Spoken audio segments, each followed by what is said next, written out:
থেকে KG KG সোনা পাওয়া যাচ্ছে। সব সোনা 2021 সালের পরে কেনা সব সোনার রসিদও মিলেছে। পার্থ চট্টোপাধ্যায়ের পর সব্যসাচী দত্ত ফের এক তৃণমূল নেতার বান্ধবীর বাড়িতে সোনার ভান্ডার। বিধাননগরের প্রাক্তন চেয়ারম্যান ও প্রাক্তন বিধায়কের ঘনিষ্ঠ বলে পরিচিত তৃণমূল নেত্রী টিনা সাহা ভৌমিকের বাড়ি থেকে উদ্ধার হলো কেজি কেজি সোনা। পুলিশ সূত্রে খবর, দুটি বাড়ি থেকে প্রায় 3 কেজি 300 গ্রাম সোনা উদ্ধার হয়েছে, যার বাজার মূল্য প্রায় 4,39,00,000 টাকা। যে ছবি দেখে অনেকেই মনে পড়ে যাচ্ছে 2022-এর 22শে জুলাইয়ের কথা।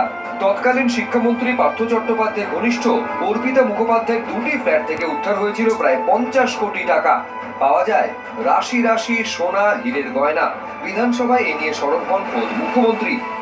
আজকে টিভিতে সকাল থেকে দেখাচ্ছে বিধাননগরের আপনাদের বড় নেতা, প্রাক্তন চেয়ারম্যান, প্রাক্তন শিক্ষামন্ত্রীর মতো উনারও বান্ধবী বাড়ি থেকে কেজি কেজি